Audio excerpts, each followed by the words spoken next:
Hey there, it's Rob Keating. As you can tell, I'm a Chicago Bulls fan, and unfortunately we saw them bow out of the Eastern Conference playoffs after losing 4-1 to the Miami Heat.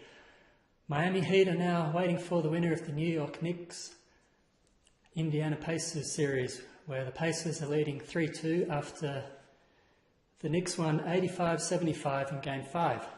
Getting back to the Chicago Bulls game, just what was Chicago doing in that first quarter?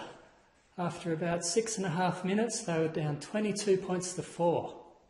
It looked like it was going to be another blowout, but the Bulls weren't giving in. They fought back and had a 32-17 second quarter and actually led by 6 points going into the halftime break. At halftime, it was 53-67.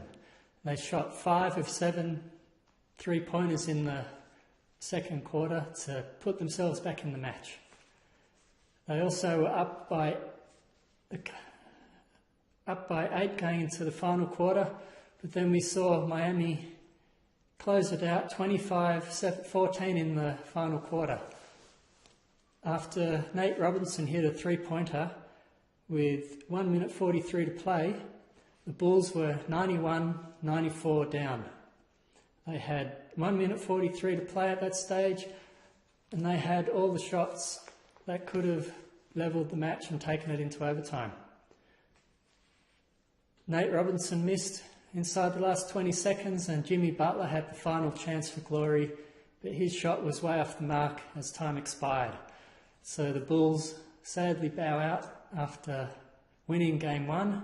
They lost the next 4, and the Miami Heat, as we now know, are into the Eastern Conference, make that, finals for the third year in a row. The defending NBA champions. Heading over to the Western Conference, we saw the Memphis Grizzlies close out their series also 4-1. They defeated the Oklahoma City Thunder 88-84 in Game 5. After Kevin Westbrook went down with a knee injury for the Oklahoma City Thunder, it was looking likely that they would bow out at some stage before the finals, and that's exactly what happened. The Grizzlies now are awaiting the winner of the Golden State Warriors and San Antonio Spurs. Just taking a look at the scoreboard. Oops, iPad's gone off. So what I love about Golden State Warriors San Antonio Spurs series is we've got 3 Aussies in the matchup.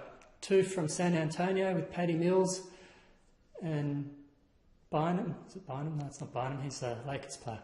Anyway, he's out injured at the moment, the other Aussie. And for the Golden State Warriors, we've got Andrew Bogut playing a key role for them. So just switching on the iPad, make sure it doesn't go off next time. Score is, hit refresh. Looking at 72-67 with the San Antonio Spurs up. 8 minutes, 49 to play in the final quarter. It's been an exciting series, especially with Golden State shooting the lights out at times. Steph Curry hasn't just been the only player who's fired for Golden State. They've had a few others have big games in the other earlier matches. So we're still waiting to see the outcome of that. 5 points in it, anyone can win. So, Chicago Bulls, we look ahead now to the new season. Derrick Rose should be back on court. He should have been on court this year, but he decided he just wasn't ready mentally. He was cleared physically to play quite some time ago, but mentally he wasn't in it. It's pretty hard to overcome injuries, but let's hope he gets back out there next season and plays as well as he used to in the past. Be interesting to see if Nate Robinson's still in the roster, because him and Rose probably don't go in well together.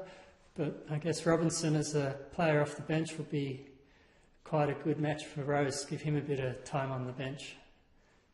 Don't want him to play too many minutes again. So, repeating once again, Miami Heat into the Eastern Conference Finals after defeating Chicago in Game 5, 94 points to 91. And just going back to that match, top scorers for each team was Boozer on 26 points, LeBron James with 23, Nate Robinson had 21 points for the Bulls as well. And Wade, who was questionable going into the match with a deep knee bruise, he managed to pull out 18 points for the Heat. Would have been good to see how the Heat went without him, but he put up with the pain and got out there and played. This is Rob Keating, NBA Rocks.